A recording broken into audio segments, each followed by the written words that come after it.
They called him a criminal for entering a building he once cleaned in silence. The judge was ready to rule. All the old man asked for was his son's box. No one believed him. Then a quiet voice from the back of the courtroom asked to speak, and everything the court thought it knew began to unravel. Before we continue this incredible story, let us know where you're watching from. If you enjoy stories like this, subscribe to the channel, because tomorrow we have another inspiring story you won't want to miss. The courtroom was quieter than most people expected. Not dramatic, not tense in the obvious way, just still. The kind of stillness that made every sound feel heavier than it should.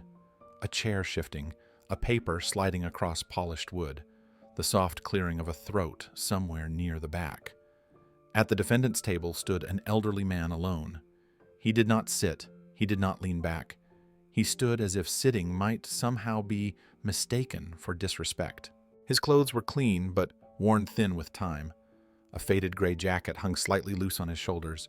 His hands rested on the edge of the table, fingers curled, knuckles pale. They trembled just enough to be noticeable if someone cared to look. Most people did not. The clerk read the charge in a flat, practiced voice. Unlawful entry into a corporate office building after business hours. Violation of property security. Possible intent unknown. The words sounded heavy. Dangerous. Criminal. The old man did not react. His eyes stayed fixed forward, unfocused, as if the words were passing through him instead of landing on him. The prosecutor rose and began speaking with confidence. This was not a difficult case. Surveillance footage showed the defendant entering the building late at night without authorization. The company had strict policies. Security protocols existed for a reason. Intent could not be verified. Risk had been created. He gestured briefly toward the old man, not with anger, but with something colder. Efficiency. The implication hung in the air. Trespasser. Liability. A problem that needed to be resolved. The judge listened, pen resting lightly between his fingers. He nodded once. No surprise there. When the prosecutor finished, the judge looked directly at the defendant for the first time. "Do you have anything to say in your defense?" he asked, not unkindly, but without warmth. The old man swallowed. His hands tightened on the table. The faint tremor grew stronger, then steadied, as if he had decided there was no point hiding it anymore. He did not look toward the lawyers. He did not look toward the audience. He looked straight ahead at no one in particular. "I didn't take anything," he said softly. The prosecutor sighed, already prepared for denial. "I didn't break anything," the old man continued. The judge waited. Then came the pause. Long enough to be uncomfortable. Long enough for someone to cough in the back row. Long enough for impatience to begin forming on the bench. Finally, the old man lifted his head. His eyes were tired. Not confused, not shifty, just tired in a way that suggested years of standing when sitting would have been easier, and staying quiet when speaking might have helped. "I just want my son's box back," he said. The words did not land the way he seemed to expect. A low murmur rippled through the courtroom. Confused glances passed between spectators. The company's attorneys exchanged a quick look, then a faint, dismissive smile. The judge frowned. "Your son's box," he repeated slowly, as if testing the phrase for legal meaning. "Yes," the old man said. "It's all I have left." The prosecutor leaned forward slightly. "Your Honor, the defendant appears to be confused." "I'm not confused," the old man said a little louder now. "I know where it is. Or where it was." The judge raised a hand. "This court is not concerned with personal items unless they are relevant to the charge," he said. "You entered a secured building without permission." "I worked there," the old man replied. "For years." "Not at the time of entry," the prosecutor cut in. The judge nodded. The murmurs faded. The mood shifted. Patience thinned. The old man lowered his gaze again, shoulders slumping, just slightly. The words he had carried into the room seemed suddenly small, inadequate, almost embarrassing. The judge straightened his papers. "Very well," he said. "The court is prepared to—" In the back of the courtroom, a man who had been sitting quietly lifted his head, and for the first time since the old man had spoken, someone recognized him. The judge's sentence did not finish, but the meaning was already clear. This case had never been complicated in the way courts liked to recognize. There was footage, there was policy, there was unauthorized entry. Everything else was noise. The old man felt it too. He loosened his grip on the table for the first time since standing there. His fingers ached, joints stiff from age, and long hours of work that no longer existed. He had rehearsed what he would say for weeks late at night in his small apartment, sitting across from an empty chair. He had imagined that if he spoke calmly, if he told the truth, plainly, someone would understand. Instead, the truth sounded like a distraction. The prosecutor gathered his notes already, moving toward conclusion. The company's representatives sat back in their seats, posture relaxed now. This was going as expected. A line item resolved, a problem removed. The judge glanced once more at the defendant. "Sir," he said, voice firm but restrained, "this court cannot operate on sentiment. If you believe you are owed property, there are proper channels." "I tried," the old man said quickly.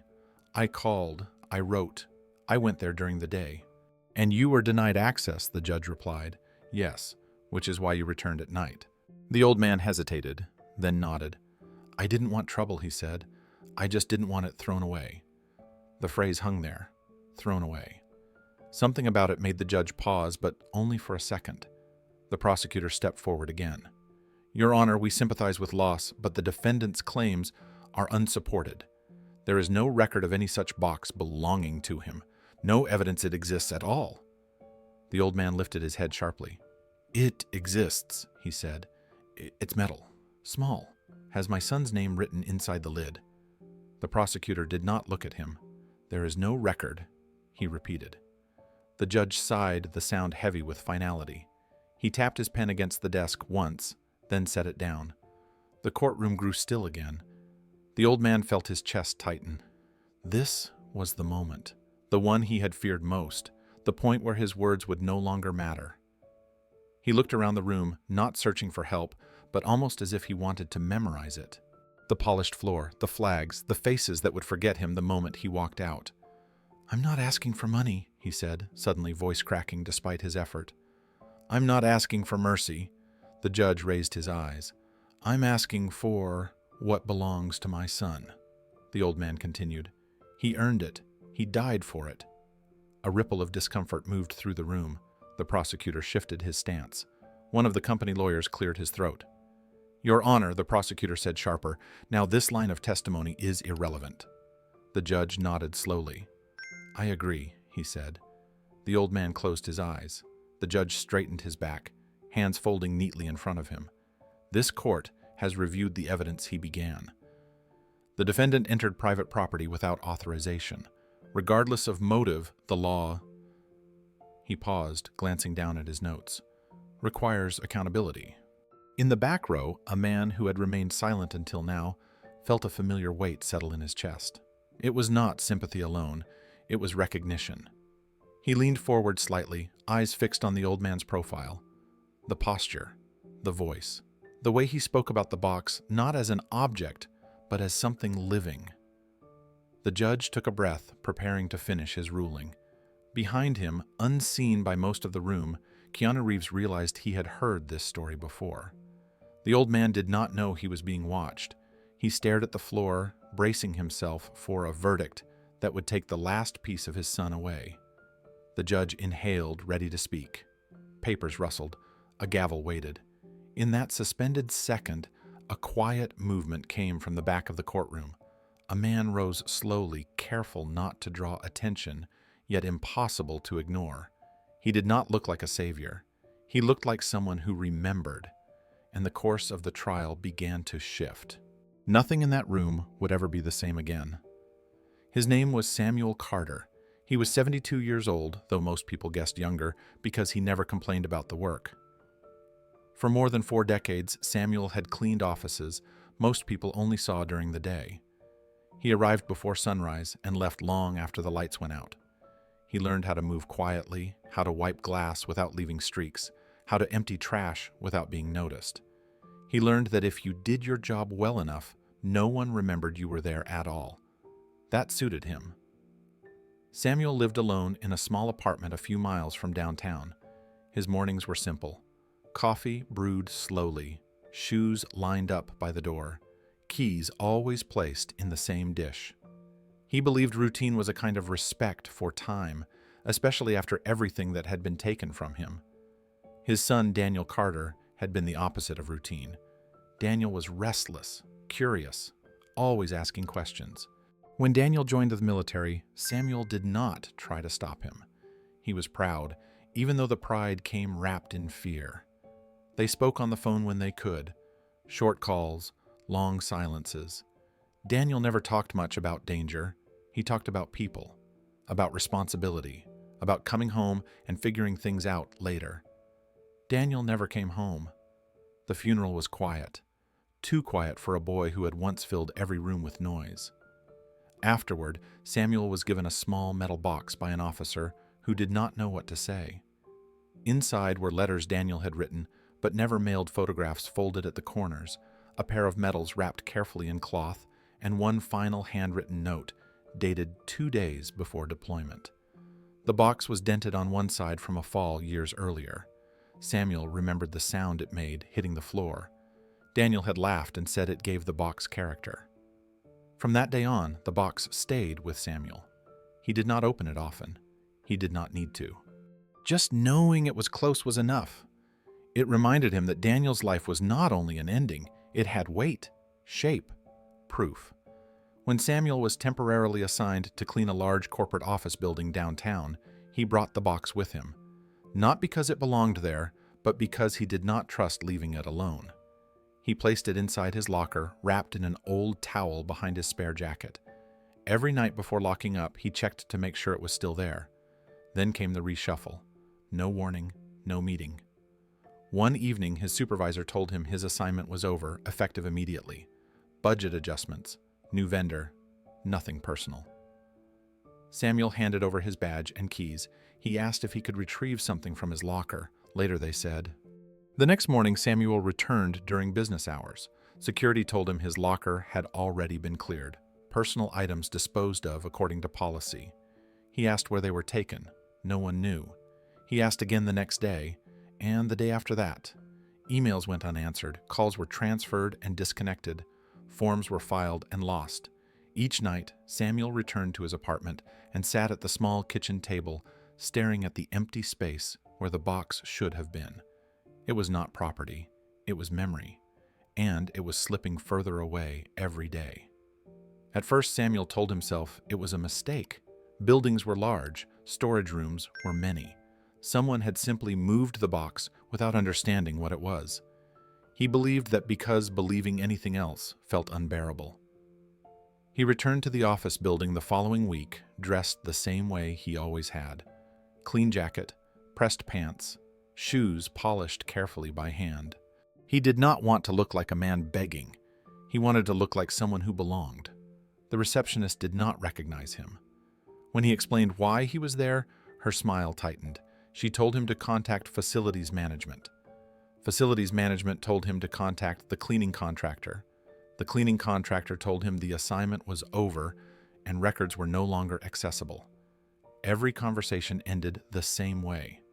Polite voices, empty answers. Samuel wrote emails late at night, choosing his words carefully. He explained that the box belonged to his son, that it contained military letters and medals, that it had no value to anyone else. He attached his phone number to every message. None were returned. Weeks passed. The apartment grew quieter. Samuel stopped cooking full meals. He ate what was easy, soup from cans, toast without butter. He slept in his clothes more often than not, waking up disoriented, reaching instinctively toward the nightstand where the box had once sat. He remembered Daniel as a boy, lining up toy soldiers on the living room floor, assigning them names, giving each one a purpose. Daniel believed that every person mattered because every person had a place. Samuel wondered when the world had stopped believing that. One afternoon, Samuel received a short email response. It stated that no item matching his description had been logged. If the box had existed, it would have been recorded. Since it was not, the matter was closed. Closed. The word sat heavy in his chest. He went to the building again, this time speaking to a security guard who had once nodded to him in passing during late shifts. The guard listened, but shook his head. Old lockers had been cleared during the vendor change. Items deemed unclaimed were moved to storage or discarded depending on condition. Samuel asked where the storage was. The guard hesitated, then said he could not say. That night, Samuel stood outside the building longer than he intended. The glass reflected the city lights, tall and distant. He could see the floors he used to clean now occupied by people who would never know his name or Daniel's. He did not feel angry. He felt small. For the first time in his life, Samuel considered doing something that felt wrong to him, not because he wanted to break rules, but because the rules had erased him. He told himself he would only look, only confirm whether the box still existed. If it did not, he would stop. If it did, he would take it and leave quietly. He did not want justice. He did not want compensation. He wanted closure, something to hold when the nights became too long. The decision did not come with drama. It came with exhaustion. Samuel went home, sat at the table, and wrote his son's name on a piece of paper. He folded it carefully and placed it in his pocket. Then he waited for night. Samuel did not sleep much that night. He sat in the dark, listening to the hum of the refrigerator, the distant sound of traffic moving on without him. The folded paper with Daniel's name pressed against his thigh, like a quiet reminder of why he was still awake. He replayed every step that had led him here, every floor he had cleaned, every door he had locked behind people who never noticed. He had followed rules his entire life. He had believed that if you stayed honest and worked hard, the world would at least leave you your memories. But memory, he was learning, could be misplaced too. Just before midnight, he stood and put on his jacket. He checked his pockets twice: wallet, keys, the folded paper. He paused by the door longer than usual, resting his hand on the knob, feeling the weight of the decision settle into his bones. He was not afraid of being arrested. He was afraid of losing the last proof that his son had existed beyond a name etched into stone. The streets were quiet as he walked to to the building he once cleaned every night. He moved the way he always had, careful, respectful, as if the space still belonged to him in some small way. The security lights cast long shadows across the pavement. He kept his head down, heart steady, mind focused on one thing: find the box. Inside it were Daniel's words, Daniel's handwriting, Daniel's life folded and contained, waiting to be remembered. Samuel did not know that this walk would end in a courtroom. He did not know that his quiet act of desperation would be turned into a crime. All he knew was that somewhere behind glass and locked doors, his son's memories were sitting alone, and he was done asking permission to remember them. The building looked different at night. During the day it buzzed with voices, elevators chiming, footsteps echoing across polished floors. At night it became something else entirely. Still, hollow, almost watchful. Samuel stood across the street for several minutes before moving his hands tucked into his jacket pockets, shoulders slightly hunched against the cold. He knew the timing. He always had. Security shifts changed at predictable hours. Cleaning crews used to arrive in waves, each group passing the next without ceremony. Samuel had memorized these patterns over years, not because he meant to use them, but because repetition had carved them into him. He waited until the sidewalk emptied, then crossed slowly. There was no dramatic entry, no forced door. One of the side entrances still responded to an old access code that had never been updated after the vendor change. Samuel hesitated before pressing the numbers. He had used that keypad hundreds of times before. Tonight it felt heavier beneath his fingers. The door opened with a soft click. Inside, the air smelled the same. Cleaners, recycled air, something faintly metallic. Samuel closed the door gently behind him, as if the building were asleep, and he did not want to wake it. Security cameras recorded everything. Later, those cameras would be reviewed frame by frame. Lawyers would slow the footage down, zooming in on his posture, his hands, his pauses. They would look for intent. What the cameras showed instead was a man moving carefully, almost apologetically. Samuel walked the corridors the way he always had.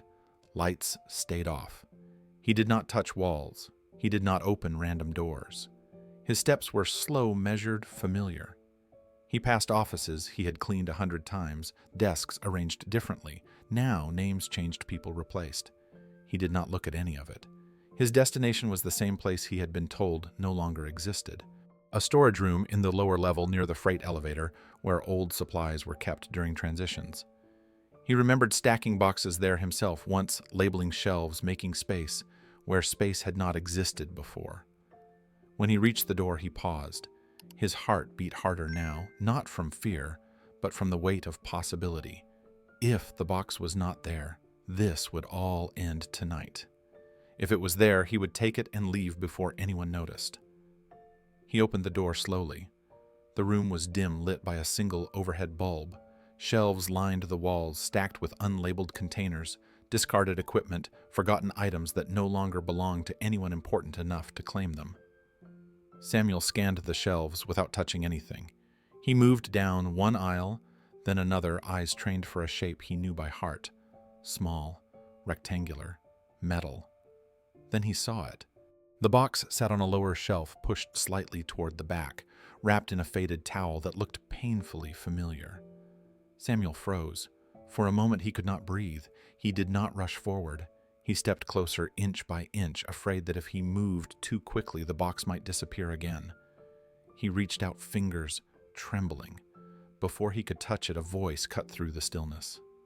"Sir, step away from the shelf."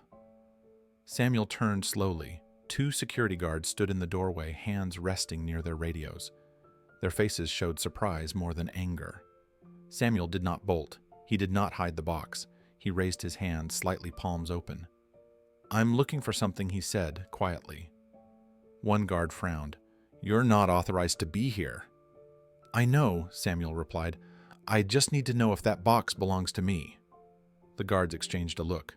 "Stay where you are," one of them said, already reaching for his radio. Samuel nodded. He did not run. He stood beside the shelf, eyes never leaving the box, as the machinery of consequences began moving faster than he ever had. The guards did not shout. They did not draw attention beyond the room. Procedure mattered more than emotion. One of them spoke into his radio in a low voice, reporting an unauthorized individual in the lower-level storage area. The words were calm, controlled, already stripped of context. Samuel listened without interrupting. He lowered his hands when told he could, resting them at his sides. His eyes stayed on the shelf, on the box, that now felt closer than it had in weeks, and yet further away than ever. He could almost see Daniel's handwriting inside the lid, almost smell the faint paper scent that came from opening it. One guard asked for his name. "Samuel Carter," he answered. They asked how he got in. "I used the old code," he said. "It still works." That detail would matter later. To Samuel, it only meant that something familiar had been left behind by people who no longer cared. The guards asked what he was doing in the building. Samuel did not hesitate. "I came for my son's box." The taller guard exhaled through his nose. "Sir, you can't just come in here." "I know," Samuel said. "I tried other ways." They asked who his son was. "Daniel Carter," Samuel replied. "He was in the military. The box has his things." There was a pause. The guards were not cruel men, but they were trained not to decide. Their job was to report, to contain, to let someone else determine meaning. One of them asked Samuel to step away from the shelf. Samuel obeyed, taking one careful step back. He did not touch the box. He did not reach for it again. That restraint would not appear in the reports. Within minutes, police arrived. The tone changed immediately. Questions became sharper, movements more rigid. A flashlight beam swept the room, lingering on Samuel's hands as if they might still be dangerous. He was asked if he had stolen anything, if he had damaged property, if he intended to do so. "No," Samuel answered each time. "I just came for the box." The officers took his identification. They noted his age. They noted his employment status. They noted that he no longer worked for the building. They did not note his voice. Corporate representatives were called before Samuel was even escorted out. By the time he was led into the night air, the situation had already outgrown him. Legal language replaced human language. Risk assessments replaced explanations. Samuel sat in the back of a patrol car, hands folded neatly in his lap. He was not handcuffed. That small mercy did not change the feeling that something irreversible had begun. He looked at the building as the car pulled away. Lights glowed on higher floors where people still worked late, unaware of what had just happened below them. Somewhere inside the box remained on the shelf. By morning, emails would be sent, footage reviewed, reports drafted, lawyers notified. Samuel would be described in careful terms: unauthorized, former employee, security concern. None of those words would include why he had come. None of them would mention that he had stood inches from his son's memories and chosen not to touch them when told to step back. By the time the sun rose, the system was already moving, and it was moving without him. Samuel spent the rest of the night sitting in a small holding room, hands folded back, straight eyes fixed on the floor. No one spoke to him about the box. No one asked why it mattered. Forms were filled out, calls were made, decisions were passed upward to people he would never meet. By morning, the story had already been written without him. A former janitor had entered a corporate building after hours. Security procedures had been breached. Liability existed. Legal action was advised. The language moved quickly, efficiently, with no space left for explanation. Samuel was released with a court date and a warning not to return to the property. He walked home as the city woke up around him, feeling older with every step. The folded paper with Daniel's name was still in his pocket. The box was not.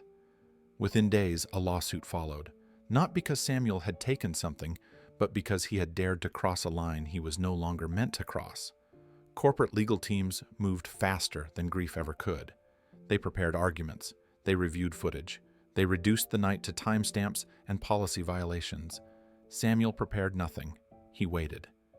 And as the system closed in around him, the one truth that mattered most remained untouched on a shelf, sealed inside a small metal box, waiting for someone willing to listen. By the time the courtroom reconvened, the story no longer belonged to Samuel Carter. It belonged to binders, screens, and carefully chosen language. The company's legal team arrived early, dressed in dark suits that matched one another in tone and purpose. They spread documents across the table with practiced efficiency. Laptops opened, tabs clicked into place.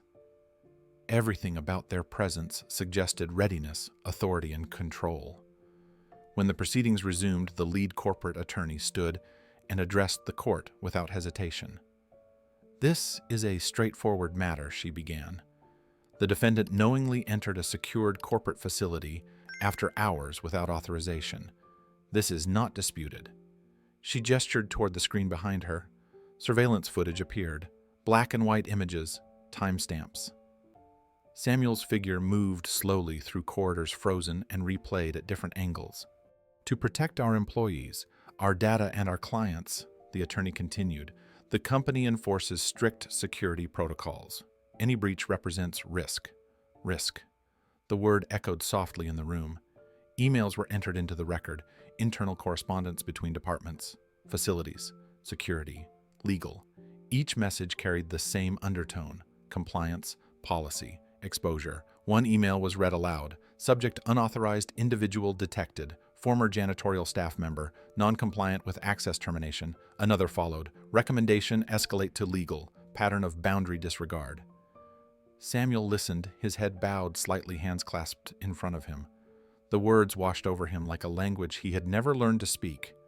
Non-compliant, boundary disregard, pattern. He wanted to stand, to explain that he had never ignored boundaries before, that he had respected every rule for decades, that the only thing he had disregarded was silence. But the attorney was still speaking. "The defendant's claim regarding a so-called personal item has no supporting documentation," she said. "No inventory record, no written request approved, no acknowledgement of its existence." She paused, letting the absence speak louder than the man at the table. "The company cannot be expected to account for every unverified claim," she added, "especially when it comes from a former employee who violated trust." Samuel lifted his head. "It wasn't unverified," he said quietly. "I told them. The judge raised a hand. "Sir, you will have an opportunity to speak."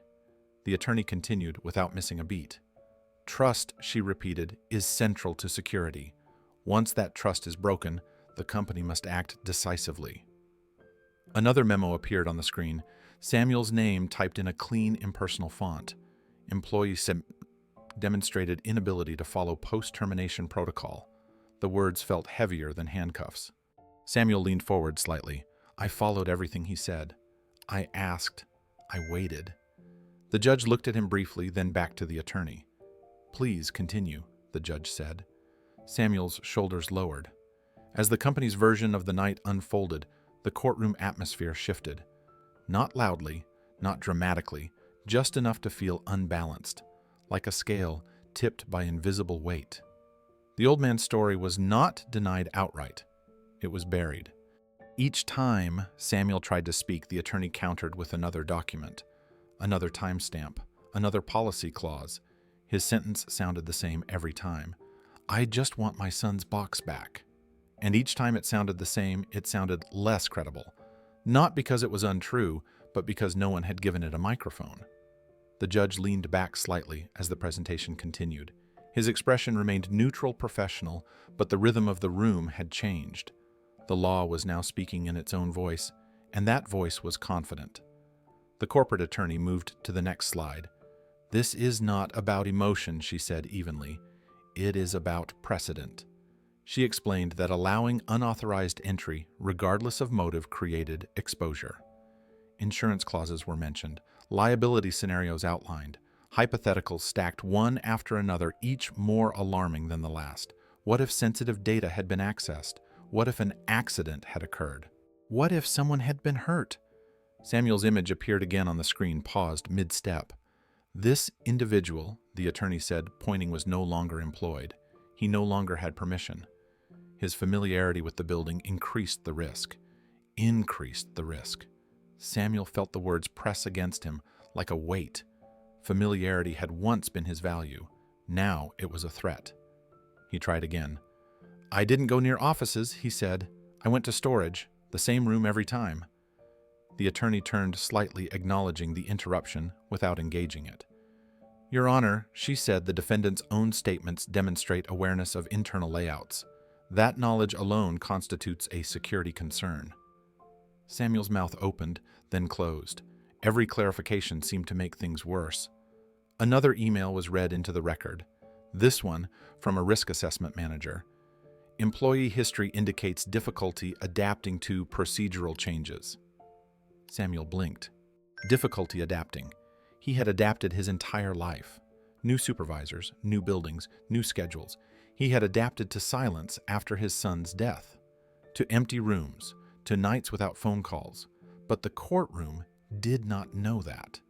The attorney concluded her argument by returning to a single point. "The defendant's narrative relies entirely on personal assertion," she said. "There is no physical evidence supporting the existence of this alleged box."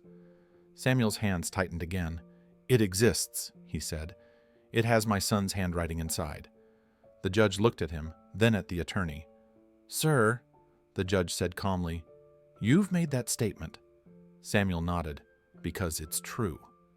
The judge made a note. The attorney seized the moment. "Your Honor, she said this repetition underscores our concern. The defendant cannot provide new information, only the same emotional claim." Emotional claim. The words landed hard. Samuel felt something break open in his chest. Not anger, not despair, but a quiet disbelief. He was not trying to persuade anyone. He was trying to be heard. "I don't know how else to say it," he said softly. "That box is all I have left." The judge did not respond immediately. He glanced down at the documents again, at the footage, at the printed emails, at the neat rows of language that explained everything except the man standing before him. The courtroom felt tilted now, not dramatically, but undeniably. Power sat comfortably on one side. On the other stood a man whose truth kept arriving without invitation and leaving without impact. The company had a story. It was complete, logical, protected. Samuel had his, and it was slowly disappearing into the margins. As the company's attorney finished, silence settled again, thicker this time. Not reflective. Decisive. The kind of silence that suggested the important parts had already been said. The judge folded his hands and looked toward Samuel. "Sir," he said, measured and calm, "you've heard the arguments presented. Do you have anything new to add before the court considers its ruling?" Samuel lifted his head slowly. He searched his mind not for strategy, but for words he had not already used. There were none. The truth did not change shape just because it was ignored. "I just want my son's box back," he said again. The words sounded smaller now, thinner, worn down by repetition. A few people in the courtroom shifted in their seats, not out of sympathy, but discomfort. The sentence had become familiar, almost inconvenient. The company's attorney made a subtle note on her pad. She did not look at Samuel. The judge sighed quietly. "Sir, he said the court understands that you believe this item exists. However, belief is not evidence." Samuel nodded once. "I understand." He paused, then added, "But my son existed."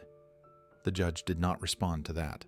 Instead, he glanced toward the company's counsel, who stood ready, posture steady, confidence intact. "Your Honor," she said, "we cannot allow personal narratives to override documented fact. If this court entertains claims without verification, it sets a dangerous precedent." Dangerous precedent? The phrase settled into the room like a verdict already half-formed. Samuel felt the imbalance fully now. He was not just standing against a company. He was standing against language itself, against policies written to move past people like him without stopping. He tried one last time, his voice barely above a breath. "They threw it away," he said. Or they forgot it. Either way, it was never theirs to decide. The judge looked at him for a long moment. Then he looked down. "Thank you, Mr. Carter," he said. "The court has heard your statement." He reached for his pen. In that moment, it became clear that the company's version of the story did not need to be proven true. It only needed to be documented.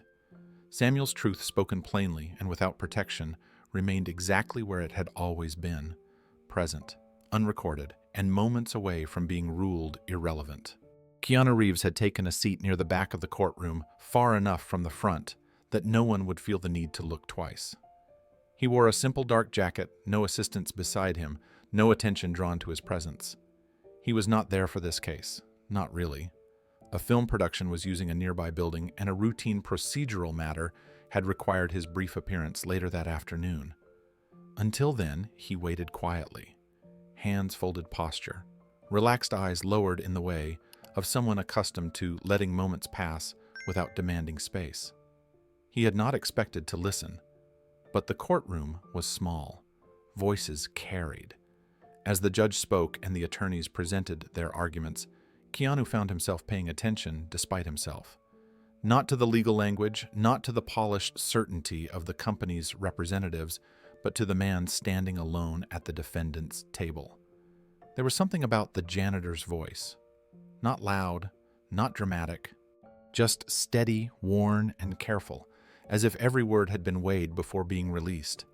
Keanu had heard that kind of voice before, on film sets late at night, in quiet conversations that happened when no one thought they mattered. When the old man spoke again, repeating the same sentence he had already said too many times, Keanu felt a small shift inside his chest. "I just want my son's box back." The sentence did not echo in the room. It echoed somewhere else. Keanu leaned back slightly, eyes narrowing in thought. He had not planned to remember anything today. He had planned to sit, wait, leave. But memory does not ask permission. Months earlier, during a location scout for the film, Keanu had wandered through a building during a break in shooting. He had been looking for a quiet corner somewhere to escape the noise of production for a few minutes. Instead, he had found an older janitor wiping down a long hallway, moving slowly, methodically. They had exchanged a nod. Nothing more. Later, while sitting near a service elevator, Keanu had struck up a brief conversation. Nothing formal, nothing important. Just two people filling the silence. The janitor had spoken about his work, about how buildings changed hands faster than people noticed, about how cleaning after hours made you feel like the last person left in the world. Then, without prompting, he had mentioned his son, not with tears, not with bitterness, just with a quiet pride that never fully left his voice. His son had served in the military, had not come back. The janitor had said he kept a small box with letters and medals, something he guarded more carefully than his own health. "I don't open it much," the man had said then. "I just need to know it's there." Keanu had listened. He always did. Now, sitting in the courtroom, Keanu felt that memory surface with unsettling clarity. The cadence of the voice, the way the man spoke about the box not as an object, but as a presence. Keanu looked again at the janitor standing before the judge. The posture was the same. The restraint, the refusal to dramatize grief. A quiet realization settled in. This was the same man, and suddenly this was no longer a case he could ignore.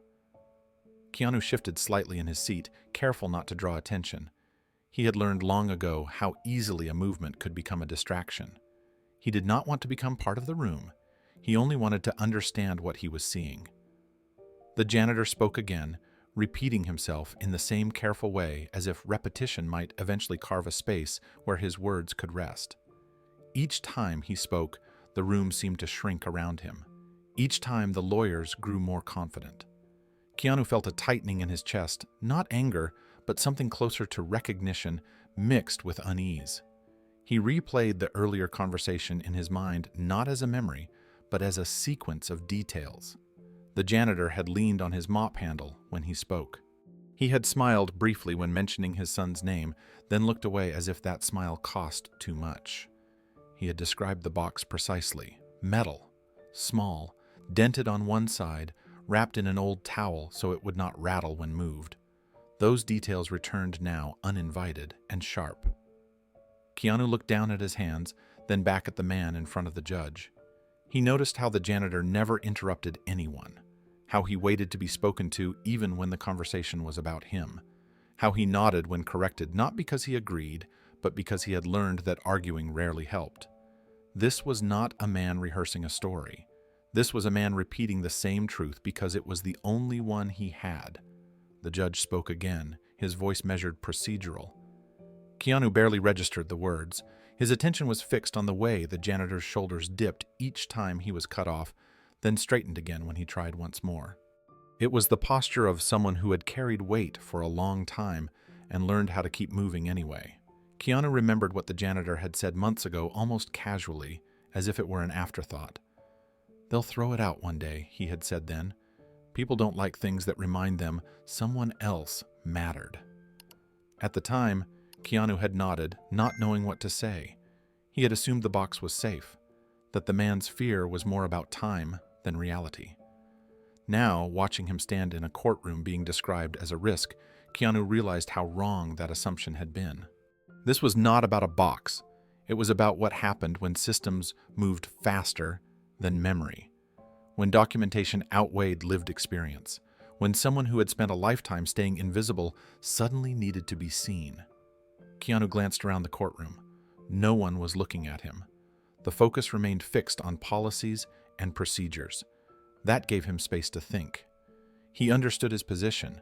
He was not a lawyer. He was not part of this case. He had not planned to speak. But he also understood something else. If he stayed silent now, the janitor's story would end exactly where it had begun.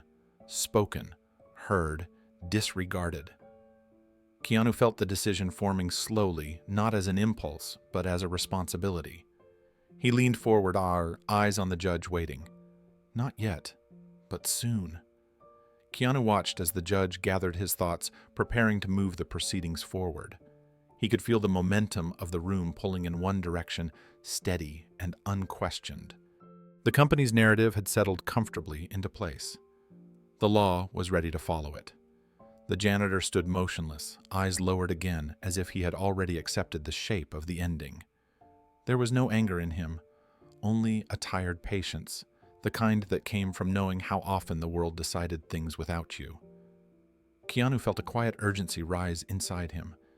He did not feel heroic. He did not feel dramatic. He felt something simpler and heavier. He felt like the only person in the room who knew this man's story existed before it became a case file. He remembered the exact moment months earlier when the janitor had stopped speaking mid-sentence, staring down the hallway as if he had gone somewhere else for a second. Keanu had waited. When the man returned to the present, he had said softly, "I don't want the box to end up meaning nothing." That sentence came back now with force. Keanu looked at the janitor's hands. The way they rested near the edge of the table, fingers curled inward, not gripping anymore. He had seen those hands before, wringing out cloth-wiping surfaces no one else would ever touch. Hands that worked quietly without recognition. The judge cleared his throat. Keanu inhaled slowly. He understood what speaking up would mean. Questions, attention, delay. He also understood what staying silent would mean. Finality. This was not about stepping in front of the story. It was about standing beside it long enough for someone else to hear it clearly. Keanu straightened slightly in his seat. He waited for the smallest opening. A pause. A breath. A space between words. The judge looked down at his notes pen, hovering. That was it. Keanu raised his hand, not high, not urgently, just enough to be noticed if someone chose to notice him. The judge's eyes lifted, scanning the room. They stopped on Keanu, registering him now for the first time. "Yes," the judge said, surprised, but composed. Sir Keanu stood slowly, deliberately. He did not announce who he was. He did not look toward the cameras or the lawyers. He looked only at the judge. "Your Honor," he said calmly, "may I speak for a moment? Not as counsel, not as testimony, just to share something I personally witnessed." The room shifted. The janitor looked up confused. The company's attorneys exchanged quick glances. And for the first time since the trial began, the outcome stopped feeling inevitable. It had been an ordinary afternoon, the kind that never announces its importance while it is happening. The film crew was scattered through the building cables, taped down voices echoing off concrete walls. Keanu had stepped away from the noise during a short break, walking toward a quieter service corridor where the lights were softer and the air felt less crowded. He did not know why he chose that direction. He just did. That was where he saw Samuel. Samuel was mopping the floor near a service elevator, moving slowly but with care, as if each stroke mattered even when no one was watching. He did not look up right away. He finished the section he was working on before straightening, resting both hands on the handle. They exchanged a brief nod. Nothing more. Keanu sat on a low equipment case nearby, checking his phone without really reading anything. Silence stretched comfortably between them, the kind of silence that does not need to be filled. After a moment, Samuel spoke. "Busy day," he said, not complaining, just observing. Keanu nodded. "Seems like it."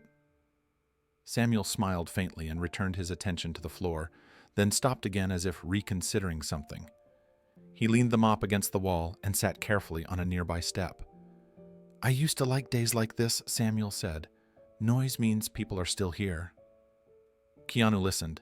Samuel did not ask who he was. He did not comment on the filming. He talked the way people do when they are not trying to impress anyone. He mentioned how buildings felt different after hours, how everything slowed down, how you could tell which offices were cared about by the way people left their desks. Then almost casually he mentioned his son. "Daniel," he said, as if testing the name in the air. Everyone called him Danny when he was little. Keanu noticed the way Samuel said it, not fragile, not performative, just present. Samuel explained that Daniel had joined the military straight out of school, said he wanted to do something that mattered, said he would come back and figure out the rest later. "He didn't get the chance," Samuel said quietly. There was no pause for sympathy, no expectation of response. Instead, Samuel reached into his jacket and tapped lightly against his chest pocket. "I keep his things in a box," he said. "Metal. Small. He dropped it once when he was younger. Dent's still there?" Keanu looked up then. Samuel smiled again briefly. "I like that dent. Means it was used." He described the contents without opening anything. Letters folded carefully, photos worn soft at the edges, metals heavier than they looked. He mentioned the smell inside the box, old paper, and something faintly metallic. "The letters smell like him," Samuel said. ink, and dust. Keanu did not interrupt. Samuel went on explaining that the last letter was written 2 days before deployment. Daniel joked in it, misspelled words on purpose, signed it with a nickname he hadn't used since childhood. Danny Boy, Samuel said almost to himself. Keanu remembered that clearly, because men did not invent details like that. They remembered them. Samuel did not speak as if he were telling a story meant to stay. He spoke as if he were emptying something gently, one piece at a time, making room for the rest of the day. He told Keanu that he rarely opened the box. That opening it felt like crossing a line he was not always ready to cross. Some nights he would sit at the kitchen table with the box in front of him and never lift the lid, just rest his hand on the metal and feel its weight. "It's heavier than it looks," Samuel said. "Not the metal. What's inside?" Keanu nodded, understanding without needing explanation. Samuel described the metals next, how they were colder than he expected the first time he held them, how their edges were sharp, not ceremonial the way he imagined metals would be when he was younger. He said Daniel had joked about that too, said they were made to remind you that things were earned the hard way. Then Samuel talked about the photographs, not heroic ones, ordinary ones. Daniel leaning against a truck, Daniel squinting in sunlight, Daniel holding a paper cup of coffee, smiling crookedly at whoever was behind the camera.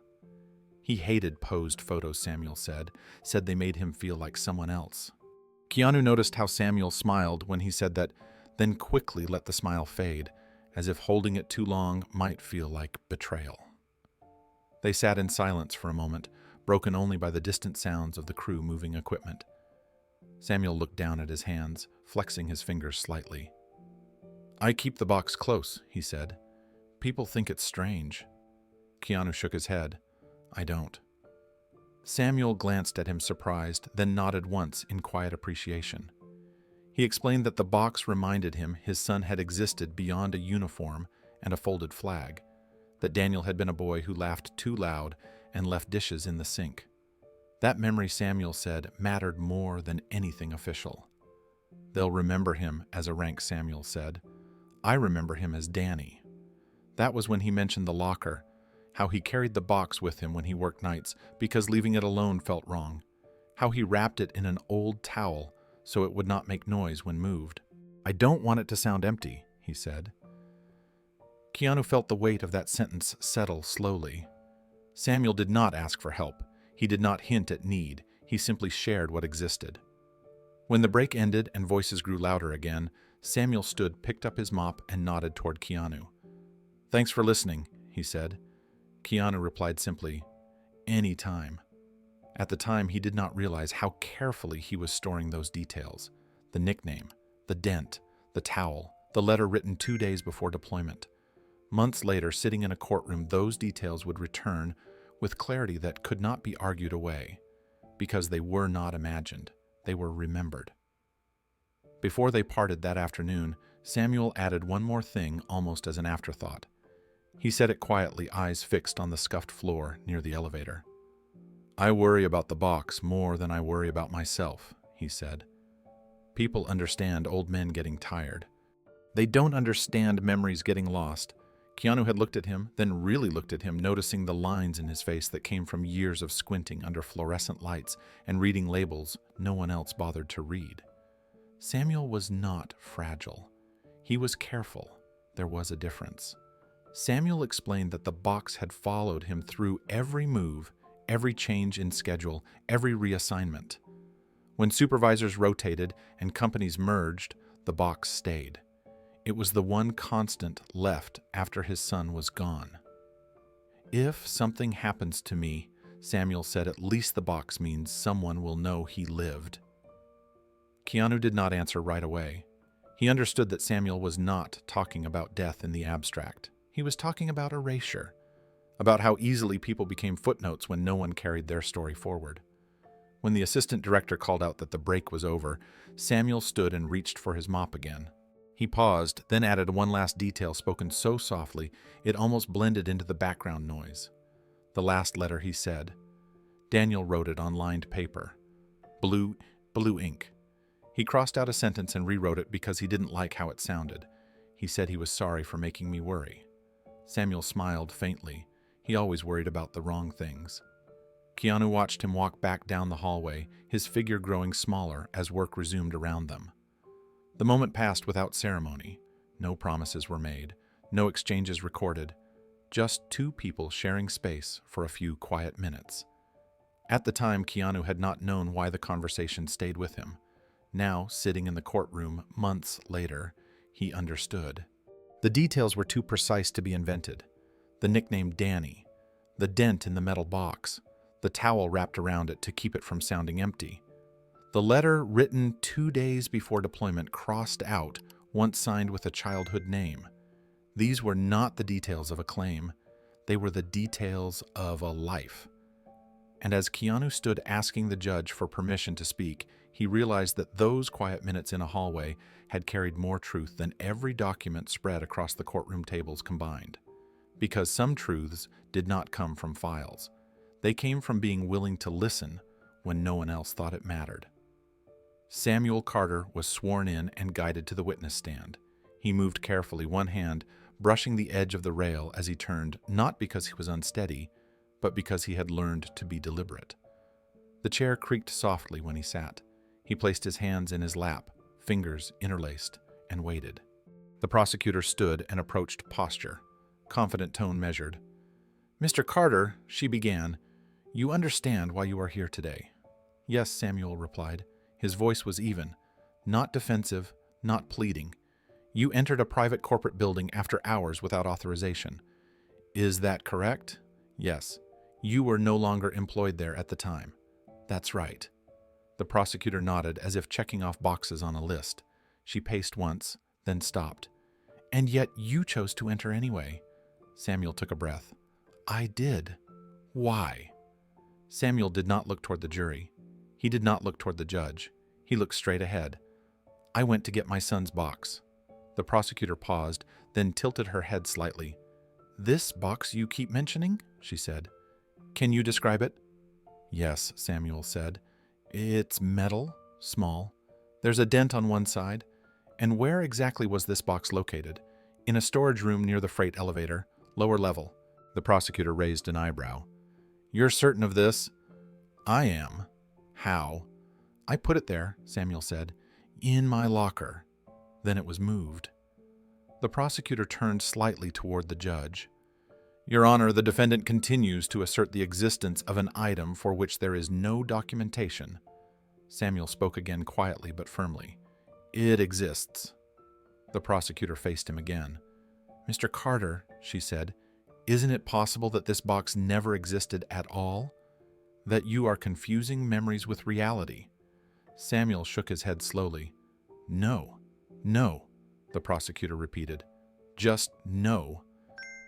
"It has my son's handwriting inside the lid," Samuel said. "His nickname." The prosecutor exhaled a sound of restrained impatience. "You've said that before." "Yes. Yet you cannot produce the box." "No. You cannot provide a receipt, a photograph, any proof." "No." The prosecutor took a step closer. "So what we have," she said, "is your word." Samuel nodded. "Yes." The word hung in the air. The prosecutor glanced briefly at the jury, then back at Samuel. "And you expect this court to accept that?" Samuel answered without hesitation. "I expect the truth to be the truth," he said. The judge shifted in his seat. "Mr. Carter," the judge said, "please answer only what is asked." Samuel inclined his head. "Yes, Your Honor." The prosecutor continued. "You claim you were denied access during business hours?" "Yes." "You claim your locker was cleared?" "Yes." "And yet no one can confirm this." Samuel's hands tightened slightly in his lap. "They can," he said. "They just didn't." The prosecutor straightened. "No further questions at this time," she said. As she returned to her seat, the company's representatives exchanged confident glances. The rhythm of the courtroom favored them. Samuel's answers had not changed. He had not grown emotional. He had not broken down. To them, that consistency looked less like truth, and more like a story stuck on repeat. The judge leaned forward slightly, a finger steepled, studying Samuel, with a mixture of patience and restraint. This was the point in the process where clarity was expected, where answers were supposed to evolve. Samuel's had not. Mr. Carter, the judge, said you understand that the court must rely on evidence, not belief. Yes, Your Honor, Samuel replied. Then help the court understand. The judge continued, why did you not retrieve this box during your employment? Samuel looked up, surprised by the question, then answered carefully. I did, he said. Every night. I checked it before I left. A few people in the gallery shifted. The judge frowned slightly. You took it home with you every night? No, Samuel said. I checked that it was there. I didn't take it home. I was still working there. The judge nodded once, but his eyes narrowed. So you left an item of personal importance inside a workplace locker? Yes. The prosecutor stood again. Your Honor, this reinforces our concern. The defendant exercised poor judgment, leaving personal property on company premises and later attempting to retrieve it without authorization. Samuel turned his head toward her, not angry, just tired. I didn't think it was unsafe, he said. I was there every night. But you were no longer there, she countered. That changed, Samuel said. The box didn't. A quiet ripple moved through the room, quickly stilled by the judge's raised hand. Mr. Carter, the judge said you must understand how this sounds. Samuel nodded. I do, and yet you continue to repeat the same explanation. Yes, the judge sighed. Why? Samuel's answer came slower this time, not because he struggled to find words, but because he was choosing them carefully. Because it hasn't changed, he said. The truth doesn't change just because it's inconvenient. The prosecutor shook her head slightly as if this confirmed something she had already decided. Mr. Carter, she said, isn't it possible that your grief has distorted your recollection? That you believe this box exists because you need it to? Samuel looked at her fully now. My grief didn't invent my son's handwriting, he said, or the dent in the metal, or the letter he wrote 2 days before he left. The prosecutor raised her hand. Your Honor, we object to speculative testimony. Sustained, the judge said quickly. Mr. Carter, please refrain from elaborating. Samuel closed his mouth. For a moment, no one spoke. The judge looked down at his notes, then back up. You understand, he said, that from the court's perspective, repetition without corroboration weakens credibility. Samuel absorbed that quietly. I understand, he said, but I can't change what happened. The judge leaned back again, expression tightening. The company's representatives sat comfortably now, arms resting on chair backs, confidence unshaken. They had seen this pattern before. A man with nothing new to offer, a story that did not adapt to pressure. To them, Samuel's steadiness looked like stubbornness. To the courtroom, his calm looked like uncertainty. Only one thing was clear. The more gently Samuel spoke, the easier it became to dismiss him, and the closer the truth came to being ruled out of existence. The judge glanced at the clock on the wall, then back at Samuel. Time, like patience, was running thin. Mr. Carter, he said, this court is not questioning your sincerity, but sincerity alone does not establish fact. Samuel nodded once. He had expected that an answer. The prosecutor rose again, sensing the moment. One final question, she said. Mr. Carter, if this box is as important as you claim, why did you not involve law enforcement earlier? Why wait until you chose to enter the building yourself? Samuel's brow furrowed slightly. Because I didn't think it was a crime to ask for my son's things, he said. I thought someone would listen. A faint, almost imperceptible smile passed between the company's attorneys. The prosecutor pressed on. So instead of pursuing lawful channels, you took matters into your own hands. I walked into a place I cleaned for years, Samuel replied. I didn't take anything. I didn't break anything. I stood where I was told to stand. The judge lifted a hand. That will be enough, he said. Samuel fell silent. He looked smaller now, not because he had changed, but because the room had decided how to see him. His story had been measured, weighed, and found wanting. Not because it lacked truth, but because it lacked leverage. The judge made another note. I've heard what you have to say, he said. Unless there is new information, the court will proceed. Samuel swallowed. There isn't, he said quietly. "Just the same thing." The judge nodded, a subtle signal that the matter was nearing its end. As Samuel was dismissed from the stand, he rose carefully and returned to his place. He did not look at the company's table. He did not look toward the gallery. He stared at the floor as if trying to keep his balance on ground that no longer felt solid. Behind him, the courtroom settled into a familiar rhythm. Papers shuffled, chairs shifted, a system resetting itself. Truth had been spoken, softly, clearly, without embellishment. And because it had not raised its voice, because it had not demanded space, it was now in danger of being treated as background noise. Samuel clasped his hands together once more, waiting. The court was moving on, and unless something changed, it would move on without him. The judge adjusted the papers in front of him, aligning the edges with deliberate care. It was a small motion, practiced and precise, but everyone in the room understood what it meant. The discussion phase was ending. Decision was next. Samuel Carter felt it before he heard it. He lowered his head slightly, not in defeat, but in preparation. His shoulders sagged just enough to reveal how tired he was. Not just from the hours spent standing, waiting, answering the same questions. Tired from understanding finally that the truth he carried did not fit neatly into the language being used against him. The courtroom seemed to hold its breath. The judge cleared his throat. "This court has reviewed the evidence presented," he began, voice steady, formal, already shifting into the cadence of conclusion. "We have considered the arguments from both sides as well as the applicable statutes governing unauthorized access to private property." Samuel closed his eyes. He did not want to hear the words, but he forced himself to listen anyway. He owed that much to his son. The judge continued outlining the facts as they existed on paper. Surveillance footage, termination records, security protocols, the absence of documented authorization. Each point was delivered evenly, without malice, without emotion. The law spoken plainly. As the court has stated, the judge went on motive, while relevant in some contexts, does not negate the act itself. Samuel's hands tightened together.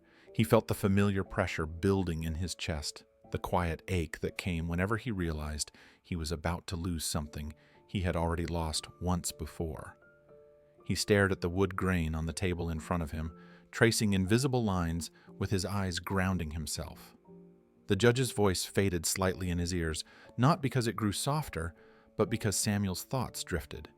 He thought of the box sitting on the shelf, of the dent on the side, of the towel wrapped around it, of the way Daniel's handwriting curved inside the lid. He thought of the letter written 2 days before deployment, blue ink pressing into lined paper. He wondered if the box would still be there tomorrow. He wondered if anyone would ever open it again. This court must also consider the precedent set by allowing such actions to go unaddressed, the judge said. Private entities rely on consistent enforcement of access policies to ensure. The sentence was interrupted by a subtle movement in the back of the room. Not a sound, not a voice, just a shift. Keanu Reeves straightened slightly in his seat. It was not dramatic. He did not rise. He did not clear his throat. He simply adjusted his posture as someone might when a thought finally settles into place. The judge did not notice. The company's attorneys did not notice. Samuel did not notice. But the movement mattered. Keanu's eyes were fixed on the judge now, attention sharp-focused. He waited, listening to the final words approach, weighing the distance between silence and intervention. As such, the judge continued, "The court finds." Keanu raised his hand, not high, not urgently, just enough to be seen. The words stopped mid-thought. The judge looked up surprised, scanning the courtroom as if momentarily unsure where the interruption had come from. "Yes," he said carefully. "Sir," a low murmur spread through the room. Heads turned. Confusion rippled outward from the back row toward the front. Why would anyone interrupt now? Why would he involve himself at this moment? Keanu remained seated, hand still raised, expression calm. "Your Honor," he said evenly, "may I ask permission to speak for a moment?" The courtroom froze. And for the first time since the trial began, the outcome stopped feeling settled. The judge hesitated, his pen hovering just above the paper. Interruptions at this stage were rare. Interruptions from the gallery were almost unheard of. "You are not listed as counsel," the judge said, eyes still on Keanu. His tone was neutral, but cautious. "That's correct," Keanu replied. His voice was calm, unforced. "I'm not here in that capacity." The murmur in the courtroom grew slightly louder, then faded as the judge raised a hand. The company's attorneys turned fully now, surprise giving way to irritation. They whispered to one another, trying to place the man who had just halted the ruling. Samuel lifted his head slowly. He looked back, following the direction of the sound confusion etched across his face. He did not recognize Keanu at first. He saw only a tall man standing quietly among strangers, asking to speak when no one else had. The judge studied Keanu for a long moment. "And in what capacity are you requesting to speak?" he asked. Keanu did not stand yet. He did not posture. He answered plainly. "As someone who personally knows the defendant," he said, "and who heard him speak about the very thing being dismissed as irrelevant." That sentence landed with weight. The prosecutor rose immediately. "Your Honor," she said, "this proceeding is not a forum for character witnesses or unsolicited statements.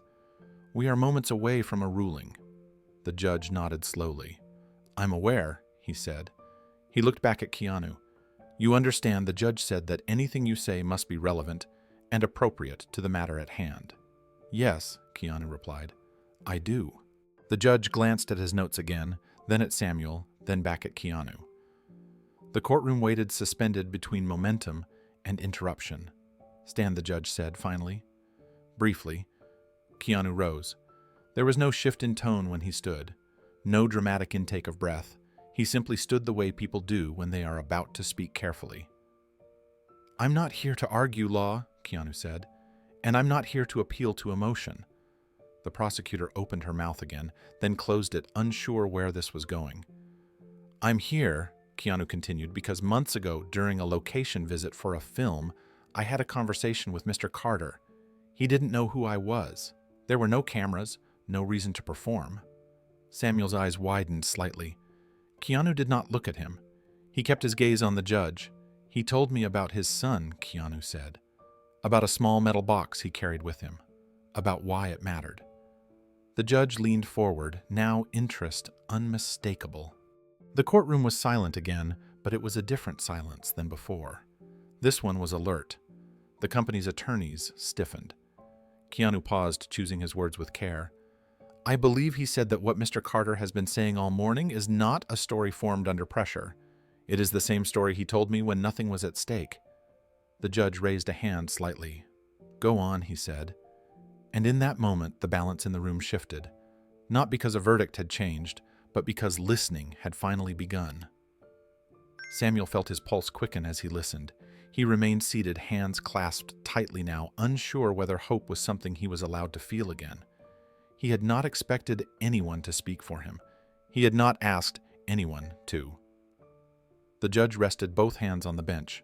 "You are aware," he said to Keanu, "that this court must be careful when allowing statements outside formal testimony."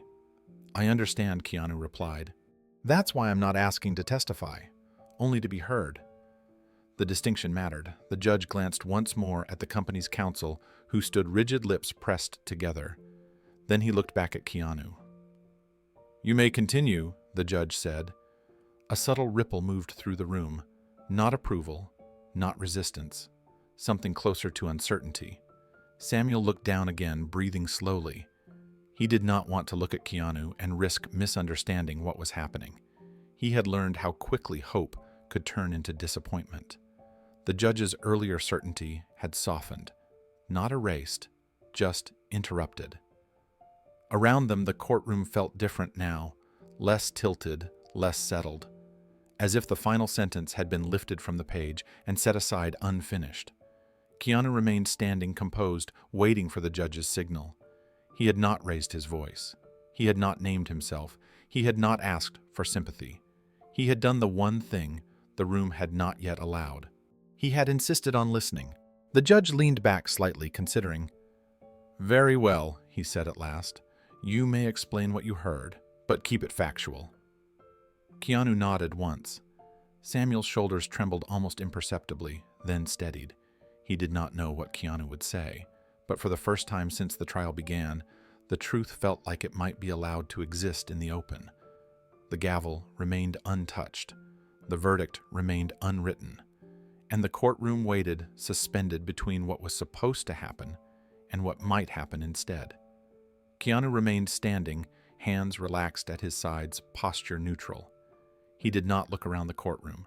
He did not acknowledge the shifting attention.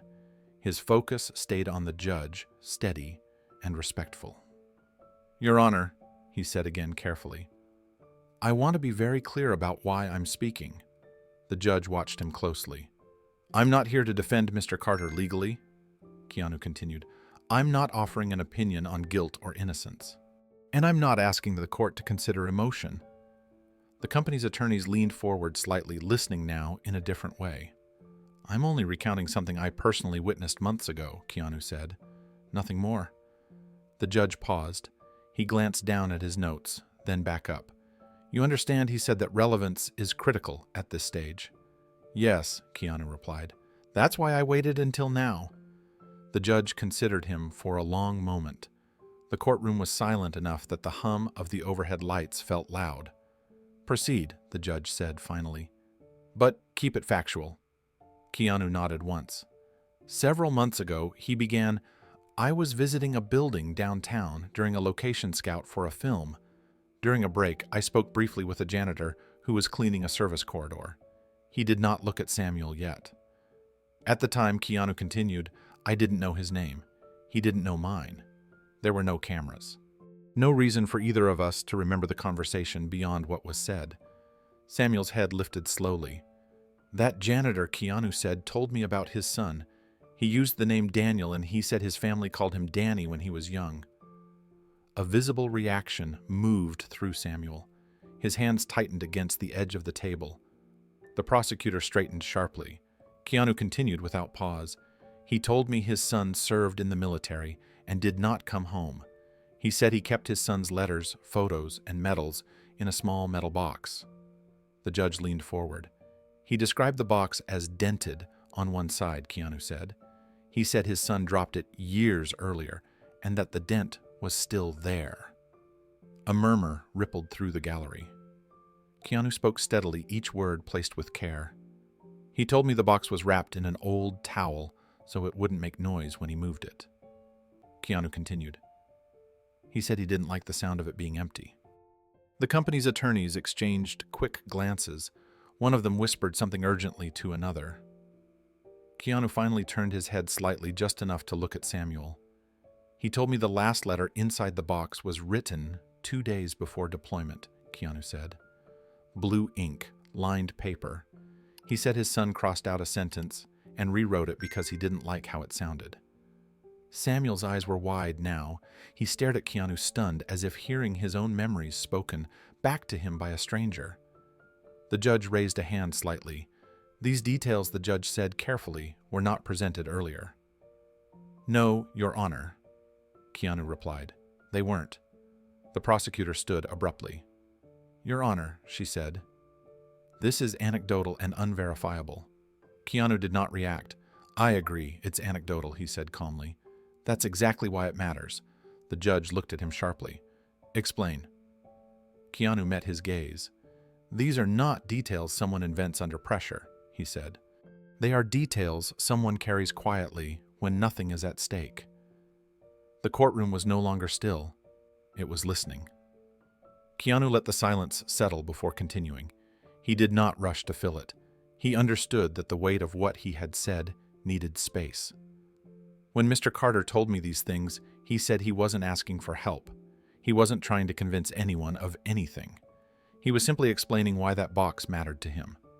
The judge watched him closely now, no longer writing, no longer preparing to interrupt. "He told me," Keanu continued, "that he rarely opened the box, that some nights he just rested his hand on the metal and left it closed. He said it was heavier than it looked, not because of the metal, but because of what it carried." Samuel swallowed hard. His gaze dropped for a moment, then lifted again, fixed on Keanu, as if afraid the words might stop. Keanu kept his voice even.